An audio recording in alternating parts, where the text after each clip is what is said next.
இல்லை இந்த விஜயை தொடர்ந்து இவங்க இருக்க விடுவானுங்களான்னு. இன்னொன்று நல்லா தெரிஞ்சுக்கங்க, இது வரைக்கும் திமுகவை எதிர்த்துட்டு ஒரு ஆள் கூட லாங் டேர்ம் நின்றது கிடையாது. திமுக சாதாரண அது கிடையாது, அது ஒரு பிரைவேட் ப்ராப்பர்ட்டி மாதிரி, அவங்க குடும்ப சொத்து அது. அது மாத்திரம் இல்லாமல் இந்த பையன் தொடர்ந்து ஆட்சியில் இருந்து அடுத்தடுத்து வந்துட்டான்னா இவன் ஒரு பெரிய கட்சியாக வந்துடுவான். இப்போ முத்துவேல் கருணாநிதி ஸ்டாலின் ஒரு சொல்கிறாருல்ல, அப்படின்னா என்ன அர்த்தம்? டே அப்பா முத்துவேலு, அதுக்கப்புறம் கருணாநிதி, அப்புறம் ஸ்டாலின், அதுக்கப்புறம் உதயநிதி, அப்புறம் இன்பநிதி, அப்புறம் கடுக்கு நிதி, கொடுக்கு நிதி, இது இன்னும் பெரிய பரம்பரை. இந்த பரம்பரையை வெட்டிவிட்டு ஏண்டா இனிமே உதயநிதி சிஎம்ஏ ஆக முடியாது ஏன்னா விஜய் வந்துட்டாரு அப்படின்னா அவன் விட்டுட்டு போவானா? இத்தனை வருஷமாக காசு செலவு பண்ணி இவ்வளோ விஷயம் செஞ்சு டிவி சேனல்லேருந்து மீடியாக்காரன் வரைக்கும் எல்லாரையும் கூவ விட்டுருக்கான். ஆனால் நம்ம சும்மாவா?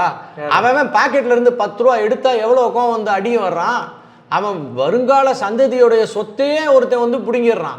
இனியே நீ உன் பரம்பரை தான் சிஎம்மா இருக்கணுன்றத உடைக்கிறான்.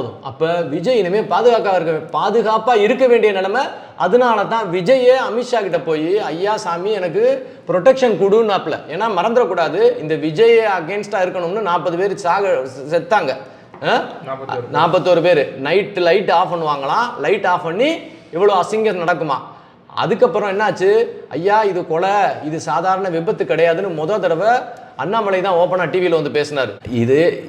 இந்த பையனுடைய அரசியல் வாழ்க்கையும் இந்த பையனை ஜெயிலில் பிடிச்சி அரெஸ்ட் பண்ணணும்னு சொல்லி இவங்க பிளானை போட்டு இவனும் இந்த பாலாஜி மினிஸ்டரும் எல்லாரும் சேர்ந்து போய் உட்காந்து அழுது ட்ராமா போட்டானுங்க. அந்த நேரத்தில் ஓப்பனாக வந்து இது பொய், இந்த பையனை ஃபோக்கஸ் பண்ணுறாங்க, இந்த 40 பேரை கொலை செய்யிருந்துருக்காங்கன்னு சொல்லி ஓப்பனாக சொன்னவர் அண்ணாமலை. அதுக்கடுத்து இந்த பையன் வந்து அமித்ஷா கிட்ட போய் என்னைய பர்சனலாக கொல்றதுக்கு பிளான் நடக்குது, அதனால் எனக்கு வந்து பிளாக் கேட்ஸ் வேணும், அந்த கருப்பு பூனை படை வந்து என்னை பாதுகாக்கணும், எனக்கு பாதுகாப்பு கொடுங்கன்னு சொன்னார். அதுக்கு அமித்ஷா அவரை பையனை மரியாதையாக வீட்டில் கொண்டு வந்து உட்கார வச்சு அவருக்கு வேண்டிய எல்லா சவரட்டனையும் பண்ணி அவர் கேட்ட எல்லா பாதுகாப்பையும் கொடுத்தாப்புல. மறந்துடக்கூடாது, அவர் பிரச்சாரத்தில் இருக்கும் போது உனக்கு அங்கங்கே சில பிரச்சனைகள் வரும்னு சொல்லி இன்டெலிஜென்ஸு, டெல்லியில் உள்ள இன்டெலிஜென்ஸ் சொல்லி தான் சில இடங்களுக்கு அவர் போகிறத தவிர்த்ததாக அவங்க கட்சிக்காரங்களே சொன்னாங்க. மறந்துடாதீங்க. அதாவது சென்ட்ரல் இன்டெலிஜென்ஸு நீ வந்து இந்த கரூர் சம்பவம் மாதிரி இன்னொரு சம்பவம் கரெக்டாக எலெக்ஷனுக்கு முன்னாடி நடத்துறதுக்கு பிளான் இருக்கப்பா, அதனால தான் அவர் போகாமல் இருந்ததாக அவங்க ஆளுங்களே சொன்னாங்க. மறந்துடாதீங்க. அடிப்படையில் இப்போயும் அவங்க என்ன சொல்லுவானுங்கன்னா நீ பி டீம்னுவான். இன்னைக்கு வந்து 108 வந்துட்டாரு, இப்போயே மெஜாரிட்டி இல்லை, தொடங்கள்லாம் நிற்கிறாப்புல. வேற ஒருத்தங்கிட்ட போய் சேர்ந்து தான் ஆட்சி அமைக்கிற சூழ்நிலை இருக்குது. ஒழுங்காக ஆட்சி நடத்தினாருன்னா அடுத்த தடவை தனி மெஜாரிட்டி வர வாய்ப்பு இருக்குன்ற அர்த்தத்தில் நீங்கள் சொல்கிறீங்க. இப்போ கேள்வி என்ன அப்படின்னா இவரால் ஒழுங்காக ஆட்சி நடத்த முடியுமான்றது தான் கேள்வி. 2000 ரூபா கொடுக்குறேன், 2500 ரூபா கொடுக்குறேன்றது வாக்குறுதி. அது கொடுத்தாலும் சரி கொடுக்காட்டையும் சரி அது ஒரு பெரிய விஷயம் கிடையாது.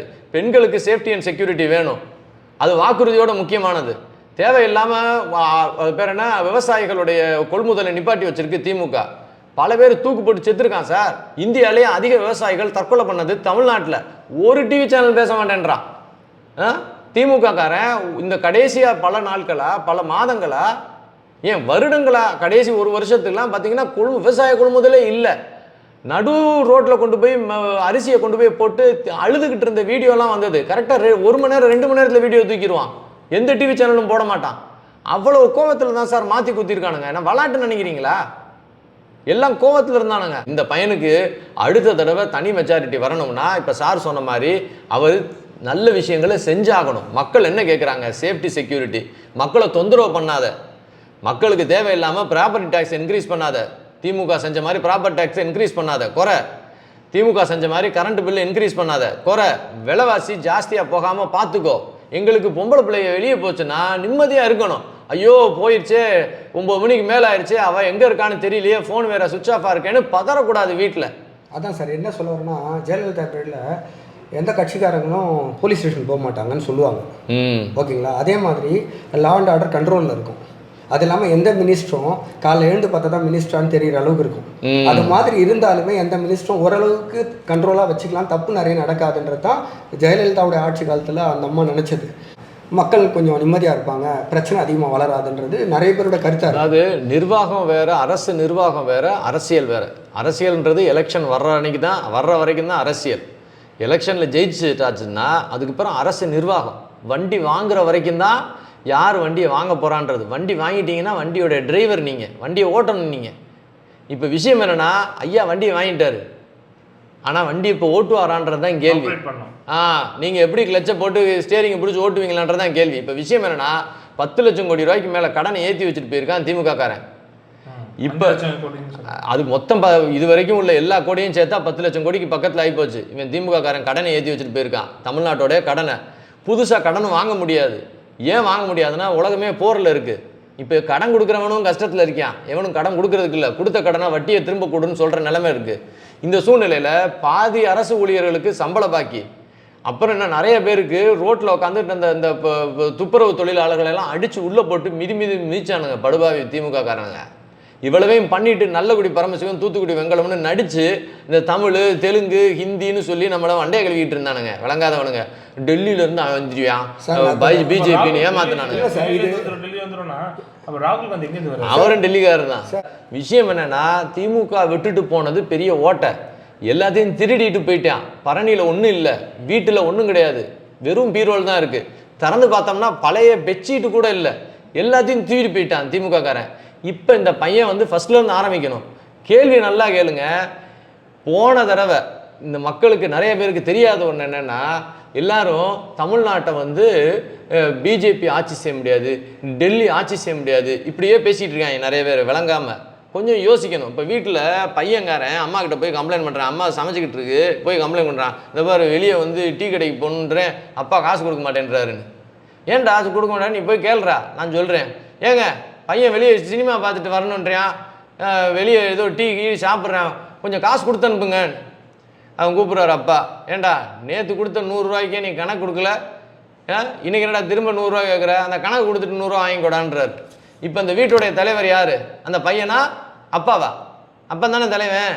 அவன் காசு கொடுத்தா தானே அவன் போய் வெளியே டீ குடிக்க முடியும். போன தடவை உங்கள் சிஎம் முத்துவேல் கருணாநிதி ஸ்டாலின் என்ன சொன்னார்? எங்களுக்கு டெல்லி காசு கொடுக்கல, அவங்களுக்கு சம்பளம் போட முடியலன்னாரு. சொன்னாரா இல்லையா? அப்போ என்ன அர்த்தம்?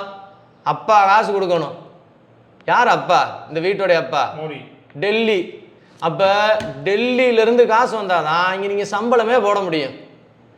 எவன் இந்த நாட்டுக்கு நல்லது பண்ணணும்னு நினச்சா அவனுக்கு நம்பி மக்கள் ஓட்டு போட்டாங்க. மக்களுக்கு இது எதுவும் தெரியாது. வண்டி எப்படி ஓடுதுன்னு பஸ் டிக்கெட் எடுத்துகிட்டு உள்ளே ஏறுறவனுக்கு தெரியாது. எது ஸ்டியரிங்கு, எது கிளச்சு, எது பிரேக்கு, எது கியருன்னெலாம் தெரியாது. அவன் வந்து சொல்லுவான், அண்ணே அந்த 4வது கியர் இருக்குல்லண்ணே அது எனக்கு பிடிக்கவே இல்லைண்ணே, அதுக்கு பேர் பிஜேபி, எனக்கு கியர்னா பிடிக்காதுண்ணே, நீங்கள் கியரே போடாமல் வண்டி ஓட்டுங்கண்ணேன்னு அவன் சொல்லுவேன். அவனுக்கு ஒன்றும் தெரியாது. டெல்லியிலேருந்து காசு வரலைன்னா இங்கே நீ சம்பளம் போட முடியாது இங்கே. அப்போ நீ டெல்லிக்காரனை பகைக்கிறத உன் ட்ரெண்டாக வச்சுருந்தான் திமுக காரன். அவன்கிட்ட காசு இல்லை, இங்கே இருக்கிறவனையும் அடித்து தின்னு விவசாயிகள்லேருந்து எல்லாரையும் கொலையெடுத்து ஊரடிச்சு உலையில போட்டான். கடைசி அவன் தோத்தும் போயிட்டான். இப்போ நீங்கள் ஆட்சிக்கு வர்றீங்க, நீங்களும் திரும்ப திமுக மாதிரியே நான் டெல்லி எதுக்குறேன் பிஜேபி எதுக்குறேன். டெல்லிக்காரனை எதுக்குறது உனக்கு வேலை இல்லை. உன் புள்ள 8 கோடி புள்ள இருக்கு, அது சோறு போடுறதுக்கு தான் நீ தகப்பனா வந்து உட்காந்துருக்க. அவன் பக்கத்து வீட்டுக்காரனை சண்டை போடுறதுக்கு நீங்கள் இந்த வீட்டில் தகப்பனா வரலடா. அவன் பக்கத்து வீட்டுக்காரனை உனக்கு பிடிக்குதோ பிடிக்கலையோ, அண்ணே அவன் வீட்டில் பிள்ளைய கஷ்டமாக இருக்குண்ணே, கொஞ்சம் 8 கோடி புள்ள இருக்குண்ணே, வேலை கொடுக்கணும்னே, செக்யூரிட்டி கொடுக்கணும்னே, கரண்ட்டு கொடுக்கணும்னே, கேஸு கொடுக்கணும்னே, பெட்ரோல் கொடுக்கணும்னே, அரிசி கோதுமை காய்கறி விலை கூடாமல் பார்த்துக்கணும்னே, பிள்ளைங்க நிறையா இருக்குது ஸ்கூலில் போய் சேர்க்கணும்னே, படிப்பு கொடுக்கணும்னே, காலேஜ் கொடுக்கணும்னே, வேலை நிறையா இருக்குண்ணே, பொறுப்புண்ணே. நீ வந்து சிஎம்னது ஜெயிக்கலடா, வெற்றி கிடையாது, அரசியல் வெற்றி கிடையாது, அரசியல் கடமை, அரசியல் பொறுப்பு. அப்ப அரசியல் பொறுப்பு அரசியல் கடமை வேணும்னா நீ டெல்லியோட நீ இணக்கமா போனாதான் முடியும். இது ரகுவரம் மாதிரி சொல்லுங்க முதல் பாட்டில், இது வந்து முள் கிரீடம் மாதிரி சொல்றீங்க. முள் கிரீடம் கிடையாது சார், நல்லா தெரிஞ்சுங்க. நீங்க தகப்பன் ஆயிட்டீங்க உங்க குடும்பத்துக்கு, அதனால நீங்க வெற்றி அடையல. நான் தகப்பனாக வெற்றி அடைஞ்சேன்னு நீங்க சொல்லல. உங்க குடும்பத்துக்கு தகப்பனா இருக்கிறனால அது உங்களுக்கு வெற்றி கிடையாது. நான் தகப்பனா இருக்கிறது உங்க கடமை. ஆனால் தமிழ்நாட்டுடைய இன்கம் வந்து இப்போ 2 லட்சம் கோடி நம்ம ஜிஎஸ்டி கலெக்ஷன் பண்ணுறோன்னா, நம்ம கொடுத்து 2 லட்சம் கோடி நம்ம கொடுக்குறோம், அங்கேருந்து நமக்கு 1 லட்சம் கோடி வருது. ஓகேங்களா? ஆக மொத்தத்தில் மும்பையோட தமிழ்நாடு அதிகமான தொழில் வளம் உள்ளது. ஏன்னா ஒரு புள்ளி விவரப்படி என்ன சொல்கிறாங்கன்னா, தமிழ்நாட்டில் வந்து 10,500 கம்பெனி இருக்குன்னா மும்பையில் 10,000 கம்பெனி தான் இருக்குது. அதோட 500 கம்பெனி அதிகமாகவே இருக்குங்க. நம்ம மும்பைக்கு அடுத்தபடியாக ஜிஎஸ்டி கூட கான்ட்ரிபியூஷன் கொடுக்குறோம், வணிக வரி தரோம். நம்ம என்னென்னா நம்ம கிட்ட வந்த 2 லட்சம் கோடி அங்கே போயிட்டு நம்மளுக்கு 1 லட்சம் கோடி வருது. அந்த 2 லட்சம் கோடி அப்படியே வந்ததுன்னா நம்ம தமிழக மக்கள் இந்த ஓட்டையை அடைக்கிறதுக்கு வாய்ப்பு இருக்கு. நல்லா தெரிஞ்சுங்க. இதெல்லாம் விவரம் தெரியாம நிறைய பேர் கத்திட்டு தர்றான். விவரம் தெரியாதவன் கத்துது. அடிப்படையில் தெரிஞ்சுக்கங்க, தமிழ்நாட்டில் உள்ள ஃபேக்ட்ரியில் கார் தயாராகுது. தமிழ்நாட்டில் உள்ளே அந்த கார் விற்கலை. அது டெல்லிக்காரன் வாங்குறான், பீகார்காரன் வாங்குறான், உத்தரப்பிரதேசத்துக்காரன் வாங்குறான். அவன் வாங்குறனால தான் அந்த சேல் இங்கே இன்க்ளூட் ஆகி உங்களுக்கு வந்து ஜிஎஸ்டி வருது. நல்லா தெரிஞ்சுக்கங்க. செஞ்சது எங்க மெட்ராஸ்ல, வித்தது எங்க இந்தியா ஃபுல்லா. நீங்க வித்த இந்தியா ஃபுல்லா வித்த பொருள் இருக்குல்ல, அங்க ஜிஎஸ்டி ஆனது இங்க அக்கௌண்ட் புஸ்தகத்துல தான் ஏறி இருக்கு. நீங்க எல்லாரும் என்ன நினைச்சுக்கிறீங்க, தமிழ்நாட்டுக்குள்ளேயே செஞ்சு தமிழ்நாட்டுக்குள்ளே வித்து தமிழ்நாடே காசு பண்ணதாக நினைச்சுக்கிட்டு இருக்கான். ஒவ்வொரு விஷயம் என்னன்னா, இப்போ தமிழ்நாட்டில் ஹுண்டாய் கம்பெனி இருக்குன்னா தமிழ்நாட்டில் பிறக்கிறது, வெளியே போகுது. ஓகேங்களா? இப்ப 2 வெளியில இருந்து இரும்பு வருது. நீங்க வெளியில இருந்து இரும்பு வருது, வெளியில இருந்து பிளாஸ்டிக் வருது, அதுக்கப்புறம் இங்க காரா மாறுது, காரு திரும்ப வெளியில போய் விற்பனை ஆகுது. அந்த விற்பனை ஆகிற காசு இங்க உள்ள பேங்க் அக்கவுண்ட்ல சேருது. நீங்களே கிடையாது. எல்லாம் நான் சொல்றேன் 10,000 கோடி. நீங்க ஒன்னு தெரிஞ்சுக்கணும். இதுல நீ தமிழ்நாட்டுக்குள்ளேயே உன் சாமான வித்துட்டு அது தமிழ்நாடு செஞ்சதுன்னு சொல்லினா நீ பேசுறது பேச்சு வேற. இந்தியா ஃபுல்லா வித்துக்கிட்டு இருக்கு. நீ தனி. இப்ப போன தடவை திமுக காரன் என்ன சொன்னா, நாங்க தனின்னா நீ தனி ஒண்ணுக்காக போயிடுவானுங்க அவனுங்க. 9% தமிழ்நாட்டுக்கு 9% வந்து சென்ட்ரல் சார். ஸ்டேட் சென்ட்ரல் ரெண்டுமே இருக்கு சார். 9% தான் பத்தி பேசுறதை தவிர அடுத்த 9% டெல்லியில இருக்கிறவங்க யாரா இருந்தாலும் சரி, இன்னைக்கு பிஜேபி நாளைக்கு வேற ஒருத்தவங்களா இருந்தாலும் சரி, நாளைக்கு காங்கிரஸே இருந்தாலும் சரி சார், டெல்லியை பகைச்சுக்கிட்டு தமிழ்நாட்டில் உள்ள சிஎம் வந்து நான் நல்லா தெரிஞ்சுக்கங்க சார், மொட்டை தலைக்கு இதை கூட புடுங்க முடியாது சார். நானே ஒண்ணுமே பண்ண முடியாது. நீங்க சார் போன தடவை பாய்க்கிறதே ஒரு ட்ரெண்ட் ஆகி வச்சிருக்கான் சார். இங்க உள்ளவன் பழச விட்டுருக்கு சார். இப்போ புதுசா பத்தி விஜய் பத்தி நம்ம பேசுறோம். நான் என்ன சொன்னா 9 சார், நான் விஜயை பத்தி பேசல. விஜய்க்கு விவரம் தெரியும். ஆனா விஜய் கட்சியில இருக்கிறவன், அவனுக்கு ஓட்டு போட்டவங்க கீழே இருக்கிற மக்களுக்கு விவரம் தெரியாது சார். தெரியுதுக்காக தான் சொல்றேன். இப்போ 18%னா 9% சென்ட்ரல்ல பத்தி நம்ம கவலைப்படுத்தல. நம்மளோட 9% இங்க போறத திருப்பி நம்மளுக்கு 9% கொடுத்தாலுமே இந்த 10 லட்சம் கோடி யாரு கொடுக்கணும்? சென்ட்ரல்ல தரணும்ல சார். தரணும். ஜிஎஸ்டி தரது டிலே பண்ணா என்ன பண்ண முடியும்? நீங்க நான் கேட்குற கேள்விக்கு பதில் சொல்லுங்க. டெல்லிக்காரன் கூட நீங்க ஃப்ரெண்ட்லியா இல்லைன்னா உங்களால இதை ஏதாவது செய்ய முடியுமா? இந்த பாருங்க, பிஜேபிக்கு வெறும் ஒரு ஓட்டு தான் விழுந்திருக்கு, ஒரு எம்எல்ஏ தான் வந்திருக்கான். இந்தியா ஃபுல்லா அவன் திரும்ப திரும்ப ஜெயிச்சிட்டான். எல்லா இடத்துலையும் ஜெயிச்சிட்டாங்க. ஃபர்ஸ்ட் ஒன்று மட்டும் நல்லா தெரிஞ்சுங்க. இப்போ எங்கள் ஊர் மதுரையில் 4 வழிச்சாலை சுற்றி போட்டிருக்கிறான், ஓவர் பிரிட்ஜ் கட்டியிருக்கான், வைகை ஆற்றுக்கு 2 பக்கமும் 80 அடிக்கு செவர் கட்டியிருக்கான், காங்கிரீட் செவர், வெள்ளம் வராமல் இருக்கிறதுக்கு. போன தடவை மழை பெய்யும் போது வெள்ளம் வரலை. இவ்வளவையும் இங்கே சிஎம்க்கு கொடுக்கலாமே. நேரடியாக சென்ட்ரல் கவர்மெண்ட்டு ஸ்மார்ட் சிட்டி ஸ்கீமில் அவனே டைரெக்டாக முதலீடு பண்ணிட்டான். இப்போ சின்ன நகராட்சிகளுக்கு மாத்திரம்தான் பணம் கொடுக்குறான். மற்ற எல்லா விஷயங்களுமே ஸ்மார்ட் சிட்டியில் அவனே டைரெக்டாக வந்து கான்ட்ராக்டருக்கு பணம் கொடுத்துட்றான். உங்கள் சிஎம்க்கு கொடுக்க மாட்டேன்றான். அப்போ நல்லா தெரிஞ்சுக்கங்க, அதையும் கொடுத்துட்டு அவன் உன் கணக்கில் என்ன எழுதுவான்னா, நீ உன் ஜிஎஸ்டி காசு தான் கொடுத்துட்டேன், உனக்கு ஊருக்கு தான் செலவு பண்ணேன்னு எழுதிட்டு போயிடுவான். நீங்கள் சென்ட்ரல் கவர்மெண்ட்டோட ஃப்ரீயாக இருந்தீங்கன்னா தான், ஏன்னா அவன் உங்களை கெடுக்கணும்னு நினைக்கல. நீங்கள் என்ன நினைச்சாலும் நினைக்கிறீங்களோ நினைக்கலையோ, டெல்லிக்குடைய ஆட்சிக்குள்ளதான் தமிழ்நாடு இருக்கு. உங்கள் சிஎம் வந்து ஒரு குளோரிஃபைடு குமாஸ்தா தான். இந்தியா ஒன்றா இருக்கணுன்றது தான் இந்திய அரசியலமைப்போட முதல் நோக்கம். இந்த பிரிவினைவாத சிந்தனைகள் எப்போ வேணாலும் மக்களுக்கு நடுவில் வரலாம். அதில் தமிழ்நாடு, பஞ்சாப் இது 2 மாத்திரம் தான் அந்த பிரிவினை பேசிக்கிட்டு ஊர். அதில் போன தடவை பிரிவினை பேசி தான் நாசமாக போனான் திமுக காரன்.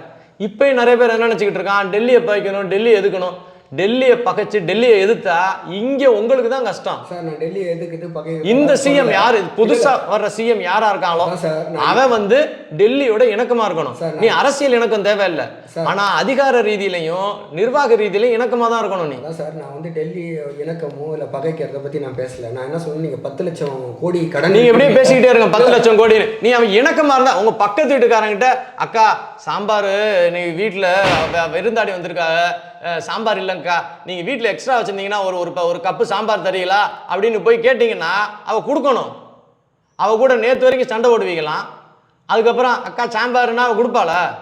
நீங்கள் முதல் டெல்லி யாராக இருந்தாலும் சரி, இன்னைக்கு பிஜேபியாக இருக்கலாம், நாளைக்கு காங்கிரஸாக கூட இருக்கலாம். எம்ஜிஆர் அவ்வளோ பெரிய ஆள் என்ன பண்ணார், ஒவ்வொரு தடவை டெல்லியில் ஒரு ஆள் ஆட்சிக்கு வந்தாங்கன்னா அப்படியே டக்குன்னு போய் ஃப்ரெண்ட்லி ஆயிடுவார். இந்திரா காந்தி ஆட்சியாக இருக்கும் போதும் இந்திரா காந்தி கலைச்சாங்க எம்ஜிஆர் ஆட்சியை. கலைஞர் ஒரு பெரிய திருட்டுத்தனம் பண்ணி இந்திரா காந்தி அம்மாவை வச்சு எம்ஜிஆர் ஐயா ஆட்சியை கலக்கி விட்டாரு. இருந்தாலும் எம்ஜிஆர் பகைச்சாரா? இல்லை. ஜெயலலிதா அம்மா இது பேர் என்ன, இந்திரா காந்தி அம்மாவோட ஃப்ரெண்ட்லியாக என்னாரு. அப்போ எம்ஜிஆருக்கு இருந்த அறிவில் 10ல் 100% விஜய் ஐயாவுக்கு இருந்தா எம்ஜிஆர் என்ன செஞ்சாரோ இந்திரா காந்திக்கு அதே பாலிசியை ஐயா பிஜேபிக்கு செய்வார். இன்னைக்கு பிஜேபி இருப்பாங்க, நாளைக்கு இன்னொருத்தன் கூட வருவான். ஆனால் எவன் டெல்லியில் ஆட்சியில் இருக்கானோ அவன் கூட இங்கே இருக்கிற ஃப்ரெண்ட்லியாக இருக்கணும். பக்கத்து வீட்டுக்காரங்கிட்ட நாளைக்கு சாம்பார் கேட்கணும்னா, அக்கா கொஞ்சம் சாம்பார் இருக்காக்கா, உப்பு இருக்காக்கா, அன்னைக்கு கொஞ்சம் ஜீனி இல்லாமல் போயிடுச்சுக்கா, கொஞ்சம் ஜீனி இருக்காக்கான்னு பக்கத்து வீட்டில் போய் கேட்கணும்னா அவன் ஃப்ரெண்ட்லியாக இருக்கணும். டெய்லி உன் மக்கள்கிட்ட அவன் கெட்டவன், ஹிந்தி ஒழிப்பு, அவன் ஹிந்தி, அவன் டெல்லி, இது தமிழ்நாடு, இது அது இது இது இப்படியே சொல்லி இதுக குழந்தைங்க, இதுகளுக்கு ஒன்றும் தெரியாது. நீங்கள் சொல்லிக்கிட்டே இருந்தா பேய், ஆமாம் பிஜேபி பேய், பிஜேபி பேய், அப்புறம் அந்த பேய் உனக்கு எதுக்கு காசு கொடுக்கணும், கொடுத்தா தானே சம்பளம் போட முடியும், அப்புறம் நீ எப்படி வாழுவ, அப்போ மொத்தம் பேய் வேணும், பேயோட உதவி தேவையா உனக்கு? அப்போ ஒரு பர்டிகுலர் டயத்தில் முதல்ல பொதுமக்கள் கிட்ட சென்ட்ரல் கவர்மெண்ட்னா கெட்டதுன்னு சொல்கிறத நிப்பாட்டணும். அவன் இப்படி நீ ஒரு ஓட்டு தான் வாங்கியிருக்கிறான், ஒரு எம்எல்ஏ தான் ஜெயிச்சிருக்கான் பிஜேபி, அவன் இங்கே வேணால் பெரிய ஆளாக இல்லாமல் இருக்கலாம், மொத்த இந்தியாவும் அவன் தான் கண்ட்ரோல் பண்ணுறான். தமிழ்நாட்டுக்கே நீ பெரிய ஆளாக இருக்கலாம், ஏன்னா சப்போர்ட் தேவை. அது மாத்திரம் இல்லை, நீங்கள் என்ன பண்ணாலும் உங்கள் சிஎம் ஆட்சி பண்ணுறதுன்றது உங்கள் சிஎம் ஆக்சுவலாக ஆட்சி பண்ணுறதா நீங்கள் கற்பனை பண்ணிக்கலாம். உங்கள் சிஎம் வந்து ஆட்சியெலாம் பண்ணலை. உங்கள் சிஎம் வந்து ஒரு ஒரு கலெக்டர் ஆஃபீஸ் சொல்கிறேன் தெரியலையே. அதான் யார் தமிழ்நாட்டோட சிஎம்மாக இருந்தாலும் சரி சார், கலெக்டர் ஆஃபீஸில் head collector sir, assistant collector கிடையாது. இந்தியாவுடைய ஹெட்டு இங்கே இருக்கிற ஒரு அசிஸ்டண்ட் தான். அங்கே காசு கொடுத்தா தான் இங்கே சம்பளம் போட முடியும். நீ திரும்பவும் அவங்ககிட்ட தான் போய் ஜிஎஸ்டி காசுக்கு கேட்டுட்டு நிற்கணும், அவங்ககிட்ட தான் எல்லாம் பண்ணணும். நீ அவனை பகைக்கிறதே உன் ட்ரெண்டாக வச்சுருந்தீங்கன்னா உன் மக்களுக்கு நீ உதவி பண்ண முடியாது. உன் மக்கள் அவ்வளோ கஷ்டத்தில் இருக்கான். உன் வேலை உன் மக்களுக்கு நல்லது பண்ணுறதா? அந்த வீட்டோட தகப்பன் நீ. உன் புள்ள சோத்துக்கு கஷ்டப்படுது, ஊரில் இருக்கிற எல்லாரும் கூடயும் சண்டை போட்டுட்டு உன் பிள்ளைக்கு பிரெட்டு கொடுக்குறதே நிப்பாட்டுவியா? இல்லை எல்லாரும் கூட ஃப்ரெண்ட்லியாக இருந்து அது வாங்கி கொண்டு வந்து அந்த பிள்ளைக்கு சோறு கொடுப்பியா? உன் வேலை நிறையா இருக்குது. இந்த பிஜேபி பகையை நிப்பாட்டிவிட்டு உன் மக்கள் மேலே அன்பு செலுத்த பழகு அப்படின்றத எம்ஜிஆர் செஞ்சார். எம்ஜிஆர் கிட்ட இருந்து பாடம் கற்றுக்கணும் விஜய். 2 லட்சம் கோடி ரூபா நான் உங்கள் ஸ்கூலுகளுக்கு நான் கட்டி கொடுக்குறேன், தயவு செய்து இந்த பெட்ரோலை வாங்கிக்கோ, பணத்தை வாங்கிக்கோ, ஸ்கூலை கட்டுன்னு டெல்லி சொல்லுது. வேணான்னு இத்தனை நாளாக இழுத்து கிடந்த. இந்தியா ஃபுல்லாக ஸ்கூலு கட்டி எவனுமே இந்தியா ஃபுல்லாக எங்கே போனாலும் மிடில் கிளாஸு ஏழைங்கெல்லாம் வந்து கவர்மெண்ட் ஸ்கூலில் தான் படிக்கிறேன், அவ்வளோ நல்லா வச்சுருக்கேன் இந்தியா ஃபுல்லாக ஸ்கூலை. இங்கே மாத்திரம் தான் ப்ரைவேட் ஸ்கூலுக்கு 2 லட்சம் 3 லட்சம்னு ஃபீஸை வாங்கி அக்குறான் எல்லாருடைய நாடியையும். அப்போ அடிப்படையில் அவன் நான் 2 லட்சம் கோடி ரூபா தர்றேன் ஸ்கூல் கட்டுறதுக்கு, மாதம் இத்தனை ஆயிரம் கோடி ரூபா தர்றேன் சம்பளம் போடுறதுக்கு, நீ மும்மொழி கொள்கையை மாத்திரம் எடுத்துக்கோன்றான். அதை இப்போ பாண்டிச்சேரி எடுத்துருச்சு. பாண்டிச்சேரியில் எல்லா இடத்துலையுமே மும்மொழி கொள்கை இருக்குது. பாண்டிச்சேரியில் நவோதயா ஸ்கூல் வந்துருச்சு. அப்போ அதுதான் சார் இருக்கு. நவோதயா ஸ்கூல் தமிழ்நாட்டில் வந்தால் வரணும் சார், அதை இந்த சிஎம் வந்து அடுத்து வர சிஎம் கொண்டு வரணும்ல. விஜய் இருந்தால் இது இருக்கணும்னு நம்புவோம். அப்போ விஜய் ஐயா வந்து நவோதயா ஸ்கூலை கொண்டு வரணும். கொண்டு வந்தால் டிஸ்ட்ரிக்ட்டுக்கு 3 ஸ்கூலு கட்டி கொடுக்குறான், ஓசியாக கட்டி கொடுக்குறான். சாரி, ஓசின்ற வார்த்தையே கெட்ட வார்த்தை மாதிரி ஆகிப்போச்சு திமுகனால. அவன் வந்து காசை கொடுக்குறான் கட்டி கொடுக்க, அதுக்கு சம்பளமா அவன் காசு சும்மா கொடுக்குறான், விலையின்றி கொடுக்குறான். அப்ப எத்தனை லட்சம் கட்டணமின்றி எத்தனை கோடி மாணவர்கள் பயனடைவாங்க. அந்த பயனை தடுத்து நிப்பாட்டினது இந்த திமுகவுடைய கூட்டு களவாணித்தனம். காரணம் என்னன்னா, திமுக காரன் எல்லா மினிஸ்டரும் 3 ஸ்கூல் 4 ஸ்கூல் வச்சிருக்கான், பிரைவேட் ஸ்கூலு. ஒவ்வொன்றிலையும் 2 லட்சம் 3 லட்சம் ஃபீஸ் வாங்கிட்டு இருக்கான். இப்போ நவோதயா ஸ்கூல்லாம் வந்துச்சுன்னா இவங்க ஃபீஸ் வாங்க முடியாதுன்றனால கெடுத்து விட்டானுங்க. இந்த விஜய் ஐயா வந்து அதை மாற்ற போகிறாரா இல்லையான்றது எனக்கு தெரியல. பாருங்க, நீங்கள் சென்ட்ரல் கவர்மெண்ட்டு உங்களுக்கு காசு 2 லட்சம் கோடி ரூபா கொடுக்குது, ஸ்கூல் கட்டுறதுக்கு, ஸ்கூலை நடத்துறதுக்கு, சம்பளத்துக்கும் காசு கொடுக்குது, எல்லா காசையும் கொடுக்குறேன்னுது. நீங்கள் வேணான்னு சொல்லிட்டு இருக்கீங்க. அப்போ உங்கள் தமிழ்நாட்டு மக்கள் திருந்தணும். நீ முதல்ல வந்து அவன் கொடுக்குறேன்றான், நீ ஏன் வேணான்ற? அவன் கொண்டு வந்து உனக்கு 2 லட்சம் கோடி ரூபா கொடுக்குறேன்றான், ஏன் வேணான்ற? ஏன்னா 3 மொழி படிக்கணும்ன்றான், அதனால நான் மாட்டேன்னு சொல்லி இத்தனை நாள் இழுத்து கிடந்தியே. அந்த காசு உனக்கு கொடுக்க வேண்டிய காசு எங்கே போச்சு? வேறு மாநிலங்களுக்கு போயிடுச்சு. நல்லா கேளுங்க சார். காங்கிரஸ் எந்தெந்த ஊரில் ஆட்சி செய்தோ அந்த ஊர்களுக்கு அந்த பணத்தை கொண்டு போயிட்டான் சார். இங்கே அதே காங்கிரஸ் திமுகவோட சேர்ந்து வந்து என்ன பண்ணுறான், நாங்கள் வந்து மும்மொழி கொள்கையை எதுக்குறோன்ட்டான். அந்த பணம் அதுக்காக அந்த 5 இயர் பிளானில் ஒதுக்கின பணம் குப்பையில் போட முடியாது. அந்த பணம் எங்கே போகிறதுன்னு பார்த்தா கடைசி பார்த்தா காங்கிரஸ் ஆட்சி செய்கிற ஊருக்கு அவன் கொண்டு போய் திருப்பிட்டான். அப்போ ஓம் பிள்ளைக்கு கிடைக்க வேண்டிய காசை காங்கிரஸ்காரன் அவன் ஊருக்கு திருப்பிக்கிட்டு போகிறான்ல. அவன் மும்மொழி கொள்கைன்னு சொல்கிறானா, ஏதோ 3வது ஒரு மொழி, அவன் என்ன ஹிந்தியா படிக்க சொல்கிறான், ஹிந்தியே வேணாண்டா, குஜராத்தி ஃப்ரெஞ்சு கிஞ்சி என்னென்னமோ மொழி இருக்குது, ஒரு மொழியை படிச்சுக்கோ. படிச்சுட்டு அவன் 2 லட்சம் கோடி ரூபா கொடுக்குறான், அவ்வளவு பணம் கொடுக்குறான், வாங்கி ஊரா ஸ்கூல் கட்டு. ஸ்கூல் கட்டும் போது அந்த பில்டிங் கட்டும் போது வேலை வாய்ப்பு கிடைக்கும்ல, அது யாருக்கு கிடைக்கும்? உன் பிள்ளைக்கு தானே கிடைக்கும், இங்கே இருக்கிற கொத்தனாருக்கும் சித்தாளுக்கும். அவனுக்கு காசு போதில்லை. 2வது அதிகமான மக்கள் வேலை வாய்ப்பு இருக்கிறது விவசாயத்துக்கு அடுத்தபடியாக கன்ஸ்ட்ரக்ஷன் இண்டஸ்ட்ரி சார். அவன் 2 லட்சம் கோடி ரூபாய்க்கு ஊருக்கு பில்டிங் கட்ட போகிறான் சென்ட்ரல் கவர்மெண்ட்னா எவன் கட்டுவான்? மோடியே வந்து உட்காந்துக்கிட்டு செங்கலை வச்சு கட்டுவாரா? இங்கே உள்ள லோக்கல் ஆளுக்கு வேலை வாய்ப்பு கிடைக்கும்ல, அந்த காசு உள்ள வந்துச்சுன்னா. அப்போ இந்த புதுசாக வரக்கூடிய சிஎம், அது இந்த பையனே இருக்கட்டும், விஜயே இருக்கட்டும், அவர் என்ன பண்ணணும்? காசை கொடுங்கடா, பிள்ளைகளுக்கெல்லாம் ஸ்கூலை கட்டுறேன்னு ஸ்கூலை கட்டணும். ஆனால் அடிப்படையில் பொதுமக்களை பொறுத்த வரைக்கும் ஸ்கூலை அவர் காப்பாற்றுறேன்னாரு. ஸ்கூலை முதல்ல அவரால் ஒழுங்காக பண்ண முடியுமா? மருத்துவமனை ஒழுங்காக பண்ண முடியும். பிரைவேட் ஆஸ்பத்திரிலாம் 100 ரூபா போடுற இடத்துல 200 ரூபா போட்டுக்கிட்டு இருக்கான். இப்போ நீங்கள் ஆஸ்பத்திரிகளை பார்த்தீங்கன்னா ஒரு காலத்தில் ஐசியூ சார்ஜ் வந்து 750 ரூபா 800 ரூபா இருந்தது ஒரு நாளைக்கு. இன்றைக்கி ஒரு நாள் ஐசியூ சார்ஜ் வந்து ஆவரேஜாக ஒரு ஆஸ்பத்திரி தமிழ்நாட்டில் இருந்தால் 27,000 ரூபா. உங்கள் அம்மாவுக்கு உடம்பு சரியில்லைன்னு ஐசியூவில் வச்சிங்கன்னா ஒவ்வொரு நாளும் 24 மணி நேரம் போச்சுன்னா 27,000 ரூபா பில்லு போடுவான் மினிமம். இதே அப்போலோ ஹாஸ்பிட்டல்னா 50,000க்கு மேலே போயிடும். தமிழ்நாட்டுடைய சிஎம் உடம்பு சரியில்லைன்னு ஒரு ப்ரைவேட் ஹாஸ்பிட்டல் போனாங்க சார். நான் அந்த ஹாஸ்பிட்டல் பேரை சொல்ல விரும்பலை. அந்த ப்ரைவேட் ஹாஸ்பிட்டல் எதுன்னு ஊருக்கு எல்லாருக்கும் தெரியும். ஜெயலலிதா அம்மா ஒரு ப்ரைவேட் ஹாஸ்பிட்டலுக்கு சென்னையில் போனாங்க. அவன் 100 கோடி ரூபா போட்டான் சார் பில்லு. எத்தனை கோடி ரூபாய்க்கு அவங்க இட்லி தின்னதா பில்லு போட்டான். இப்போ நான் கேள்வி கேட்குறேன் என்னன்னா, ஏண்டா உன் சிஎம்மும் ஒரு இடத்துக்கு போகிறான் ஒரு ப்ரைவேட் ஹாஸ்பிட்டலில் 100 கோடி பில்லு போட்டான், அந்த காசை கட்டணும். யார் காசுடா? நீயும் நானும் பே பண்ணுற டேக்ஸ் பணம் தானே. எதுக்காகடா 100 கோடின்னு கேட்டியா? ஒரு பேர் கேட்கல. உங்கள் சிஎம்முக்கே அதுதான் கதி. அப்போ உன் அம்மா நாளைக்கு உடம்பு சரியில்லாமல் ஒரு ப்ரைவேட் ஹாஸ்பிட்டல் போனாலும் அவன் போட்டது தான் பில்லு. 30 லட்சம் கட்டுறா அப்படின்னா கட்டிட்டு தான் வர்ற நீ.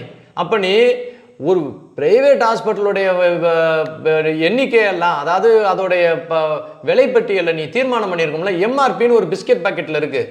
ஒரு சினிமா டிக்கெட்டை நீ வந்து 100 ரூபாய்க்கு மேலே 150 ரூபாய்க்கு மேலே விற்கக்கூடாதுன்னு போட்டிருக்க.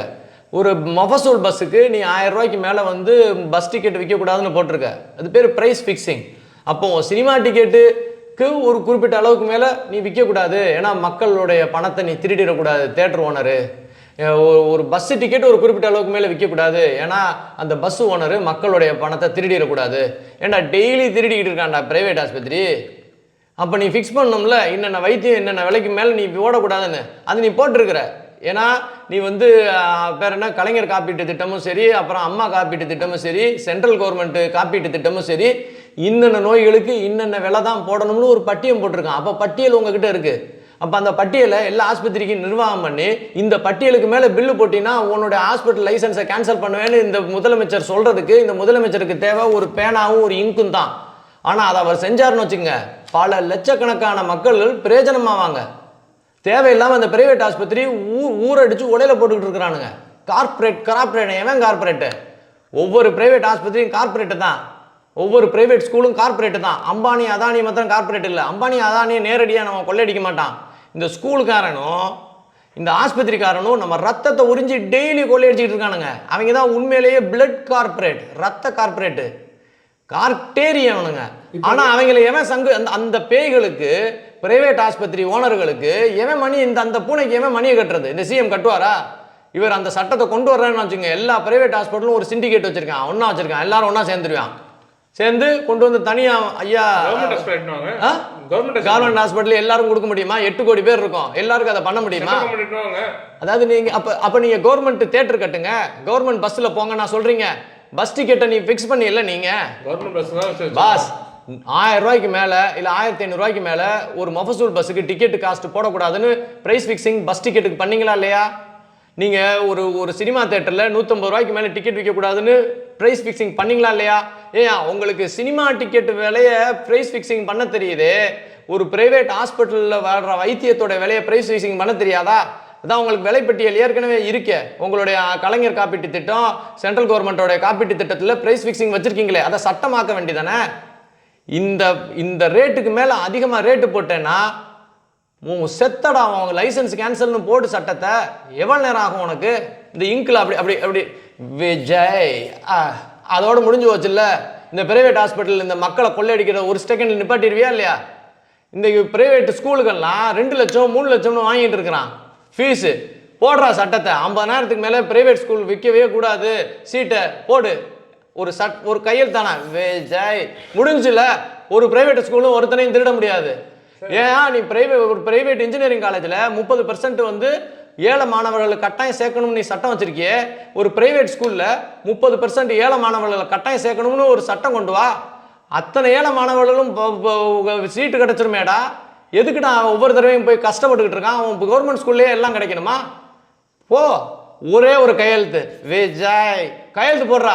கோடிக்கணக்கான பேர் இல்லாம மாட்டேன். 1 ரூபா செலவு இல்லாமல் கோடிக்கணக்கான மக்கள் அவனால் பண்ண முடியும். ஆனால் அந்த கையெழுத்து போட்டேன்னு வச்சுக்கோ, எல்லா ஸ்கூல்காரன், எல்லா ஆஸ்பத்திரிக்காரன் எல்லாம் ஒன்றா இருக்கான், வந்து நிற்பான் அவன் முன்னாடி, பெட்டி பெட்டியாக பணம் கொடுப்பான். உனக்கு பணம் வேணாம், உனக்கு ஓட்டு போட்ட மக்களுக்காக நான் அதை செஞ்சே ஆவேன்னு நீ செய்யா, நீ அன்னைக்கிட ஹீரோ. நீ அதை இருந்தாலும் செய்வாரா? கண்டிப்பா பண்ணுவார். பாப்போம். 5 வருஷம் ஓட்ட மாட்டான்னு ஓட்டுவார் நினைக்கிறேன். பாப்போம். இந்த மக்களை வேட்டையாடுறதுக்கு தான் இத்தனை தடவை எல்லா கட்சியும் வந்தான். இன்னும் எவ்வளவு வேட்டையாடணும்னா எல்லாரும் தர்றான். அவர் கூட இருக்கிற சில பேரை இன்னும் இந்த ஏழை ரத்தம் இன்னும் எப்படி இருக்கும், இந்த ஏழை சதை எப்படி இருக்கும்னு இன்னும் இருக்கிறான். அதையும் மீறி இந்த மனுஷன் நல்ல மனுஷனா இருந்தா, அந்த முருகன் கூட நிப்பான் சார்.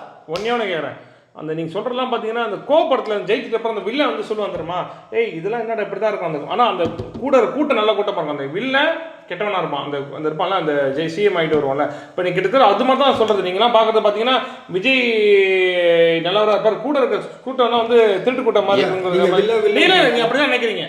நீங்க நினைக்கிறீங்க இப்ப விஜய் அவர் நல்லவரா இருக்கணும்னு ஆசைப்படுறேன் சார். ஒருவேளை முருகன் நல்ல புத்தியை கொடுக்கட்டும் சார். சார் நம்ம அவர் உச்சத்துல விட்டுட்டு வந்துருன்னு சொன்னீங்களே, அவர் கேரியர் உச்சத்துல விட்டுட்டு வந்திருக்காரு, பணம் தேவையில்லாம் வராருல, மக்களுக்கு நல்லது பண்ண தான் வந்திருக்காரு. ஒருவேளை நல்லது பண்ணா அடுத்த 5 வருஷம் அவங்களே போனஸ் கொடுத்து 1 ரூபா செலவு இல்ல, டெல்லியும் தேவையில்லை, யாரும் தேவையில்லை, 3 கையெழுத்து. பிரைவேட் ஹாஸ்பிட்டல் விலைப்பட்டியலை ஃபிக்ஸ் பண்ண சொல்லுங்க, ஒரே கையெழுத்து. கோடிக்கணக்கான மக்களுடைய வாழ்வாதாரம் அடிப்படை வந்து பாதுகாக்கப்படும். பிரைவேட் ஸ்கூல்களுடைய விலைப்பட்டியலை ஃபிக்ஸ் பண்ணுங்க. 50,000க்கு மேல இனிமே ஸ்கூல் ஃபீஸ் போடக்கூடாதுன்னு ஃபிக்ஸ் பண்ணுங்க.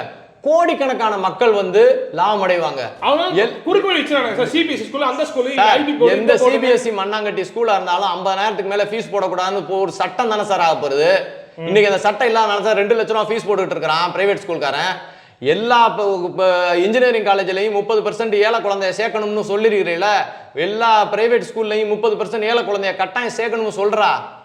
அவன் சேர்த்தானே ஆகணும். ஒரு சட்டத்தை கொண்டு வா, இல்லைன்னா நீ லைசன்ஸை கேன்சல் பண்ணு. விஜய் வந்து அடுத்த 5 வருஷம் சூப்பரா ஓட்டலாமா இல்ல லைஃபா ஓட்டலாமா? இங்க பாருங்க, அவரை நம்பித்தானே இந்த மக்கள் ஓட்டு போட்டான். காசு கொடுத்தான் சார் திமுக காரன். எனக்கு தெரியும் சார், மதுரையில மூர்த்தி அந்த காசை வேணான்னு இல்லை, இந்த பையனுக்கும் அவன் யாருன்னே தெரியாது சார், அவனுக்கு ஓட்டு போட்டான் சார் விசிலுக்கு. காசுக்கு ஓட்டு போட்டாம உனக்கு ஓட்டு போட்டான்டா. நீ அந்த காசுக்கு வேலை செய்யாம அந்த உனக்கு ஓட்டு போட்ட மக்களுக்கு வேலை செய்யடா. நீ அப்ப தெரியும்டா நீ யாருன்னு. ஆனா நீ வேலை செய்ய ஆரம்பிச்சின்னா உங்ககிட்ட பெட்டி பெட்டியா கொண்டு வந்து கொடுப்பான். பிரைவேட் ஆஸ்பத்திரி ஓனருங்க சிண்டிகேட் வச்சிருக்கான், கூட்டமா இருக்கான். ஓனருங்க எல்லாம் ஒன்னா இருக்கானுங்க, மக்கள் எல்லாம் தனித்தனியா இருக்கானுங்க, ஆடுங்க எல்லாம் தனித்தனியா இருக்கு. ஓநாய்கள் கூட்டமா வேட்டையாடிக்கிட்டு இருக்கு. ஓநாய் கூட்டம் உங்ககிட்ட பெட்டி பெட்டியா காசு கொண்டு வந்து கொடுக்கும். இந்த சட்டம் கொண்டு வந்துடாத, இந்த ஏழை மக்கள் ஹார்ட் அட்டாக்ல வரும்போது இதுகளை நான் கொண்டு சாப்பிட்டு வாழ்ந்துகிட்டு இருக்கிறேன். இந்த சட்டம் கொண்டு வந்துடாத. நான் என் ஆஸ்பத்திரி ஓனருங்க, நாங்க எல்லாம் கோடீஸ்வரனுங்க. ஏற்கனவே இந்த மோடின்னு ஒருத்தன் கொண்டு வந்து இந்த நீட்டுன்னு கொண்டு வந்து இந்த பிரைவேட் காலேஜ் ஓனருங்க, மெடிக்கல் காலேஜ் ஓனருங்க வாயிலெல்லாம் வாய்க்கரிசியை போட்டு விட்டாப்ல. நீ இந்த சட்டத்தை கொண்டு வந்து எங்களுடைய வாழ்வாதாரத்தில் வாய்க்கரிசி போட்டுறாத, இந்த சட்டம் கொண்டு வராத. கோடி கோடியா காசு வச்சுக்கோ, மாசம் மாசம் கொடுக்குறோம் காசு வச்சுக்கோன்னு சொல்லுவான். அதையும் மீறி எனக்கு காசுக்கு ஓட்டு போடாம எனக்கு ஓட்டு போட்டான் அந்த மக்கள், அதை மீறி மக்களுக்காக அந்த காசு வேணாம்னு இந்த மனுஷன் சொல்லுவானான்னு பார்ப்போம் சார். ஒரு நிமிஷம் சார், ஒருவேளை அந்த சிண்டிகேட்டை தாண்டி இவரால் அதை பண்ண முடியுமா? இந்த சிண்டிகேட்ஸ்லாம் தாண்டி இவரால் பண்ண முடியும்? இவர் கூட இருக்கிறவனே அந்த சிண்டிகேட்ல இருக்கிறவன் தான். சும்மா இருங்க சார், நீங்க வேற. அவரால் தாண்டி பண்ண முடியுமா? பண்ணார்னா அந்த முருகன் இந்த பையன் கூட நிப்பான் சார், நானே கூட நிப்பான் சார் முருகன். நான் சொல்றது கேட்க மாட்டீங்க நீங்க. அந்த கோவப்பட்டில் வர மாதிரி தான் விஜய் நல்லது பண்ணணும்னு நினைக்கிறாரு. கூட 2-3 பேர் மட்டும் கிரிமினலாக இருக்கான்னு வச்சுக்கோங்க. விஜய் நல்லது பண்ணணும்னு நினைக்கிறாங்க. கூட நல்லது பண்ணது தான் இப்போ அந்த 35 வயசுக்கு அந்த பசங்களாம் வந்துருக்காங்கல்ல, அவனுங்களாம் ஆட்டோ டிரைவர், ரொம்ப கஷ்டப்படுற ஃபேமிலி, அவனுங்களாம் நல்லது பண்ணுறான்னு வச்சுக்கோங்க. விஜய் என்ன பணமே தேவையில்ல, மக்கள் நல்லது பண்ண தான் வந்திருக்கேன், அதுக்காக தான் நான் இருக்கேன், அதுக்கு மட்டும் தான் வந்திருக்கேன் அப்படி சொல்லிட்டு நினைக்கிறாருன்னா, அது கூட சேர்த்துட்டு பண்ணாருன்னா அவரால் ஜெயிக்க முடியுமா நினைக்கிறீங்களா சார்? அதான் ஜெயிச்சிட்டாரே சார். அது ஜெயிக்கணும். அது இல்லை சார், இந்த சிண்டிகேட்ஸ்லாம் ஜெயிக்க முடியுமா சார்? அந்த பையன் சிண்டிகேட்டை ஜெயிக்கணும்னா ஒரு விஷயத்தை மாத்திரம் நான் வச்சுக்கணும். இந்த மாதிரி தமிழ்நாட்டுக்கே எத்தனை சிண்டிகேட் இருக்கானா, டெல்லிக்கு எத்தனை சிண்டிகேட் இருப்பான், அவங்க எல்லாம் போய் நீட்டை கொண்டு வந்தீங்கன்னா ப்ரைவேட் ஹாஸ்பிட்டல் ஃபீஸ் வாங்க முடியாது, நாங்கள் ஆஸ்பத்திரி ஓனருங்கெல்லாம் செத்துருவோன்னு கோடி கோடியாக பணத்தை கொட்டியிருப்பாங்க. எல்லாம் டெல்லியில் உள்ள மோடிக்கும் அமித்ஷா கிட்டையும் கொட்டியிருப்பாங்களா இல்லையா? அந்த காலத்திலே நீங்கள் பார்த்தீங்கன்னா அந்த மெடிக்கல் காலேஜ் அது பேர் என்ன, அதுக்கு இன்சார்ஜ் ஆகிருந்த ஒரு ஆஃபீஸர் வீட்டில் பணம் வந்து பெட்டுக்கு கீழே பல 100 கோடி ரூபா எடுத்ததெல்லாம் வீடியோவே வந்தது, நல்லா கவனிச்சு பாருங்க. அப்படிப்பட்ட பணமும் வேணான்னு சொல்லிட்டு நீட்டை கொண்டு வந்தாங்க பிஜேபி. அவங்க நல்லவங்களோ கெட்டவங்களோ, ஆனால் ஒரு விஷயம் கிளியராக தெரிஞ்சுக்கணும், அவங்க ஒரு முடிவு எடுத்துட்டானுங்கன்னா அடிச்சு நகர்த்தி செஞ்சிடறானுங்க. ஜெயலலிதா அந்த மாதிரி தான், ஒரு முடிவு எடுத்தா அடிச்சு நகர்த்தி செஞ்சிடும். ஒரு நல்ல தலைவனுக்கு அறிவு மாத்திரம் பத்தா சார், தைரியம் வேணும். இந்த பையன் உண்மையான ஹீரோனா தைரியம் வேணும். அவன் பணத்தை கொண்டு வந்து நிற்பான், படா அப்படின்னு சொல்லணும். புரிஞ்சு ஒரு இன்ஃபர்மேஷன் பாருங்க, மோடிக்கு ரிப்ளை பண்ணுற விஜய் காட்டுங்க, மக்கள்கிட்டையும் காட்டுங்க, அது ஸ்க்ரீன்ஷாட் எடுத்து காட்டுறோம், பட் பார்த்துங்க மோடிக்கு என்ன ரிப்ளை பண்ணியிருக்காரு. நரேந்திர மோடி வந்து அவருக்கு வாழ்த்து தெரிவிச்சிருக்காரு. Thank you honourable prime minister of India for your greetings.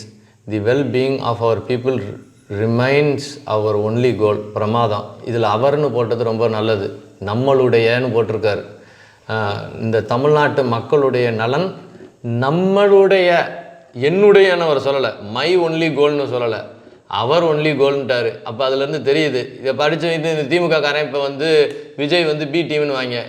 Transcending politics, we shall focus on the state's progress and the welfare of the people of Tamil Nadu. இந்த வார்த்தை ரொம்ப கரெக்டு. நாம் அரசியலை தாண்டி தமிழ்நாட்டு ஏழை பிள்ளைகளை காப்பாற்றணும்னா சென்ட்ரல் கவர்மெண்ட்டோடைய உதவி தேவைன்றதை அவர் கரெக்டாக புரிஞ்சு எழுதியிருக்கிறாரு. இதை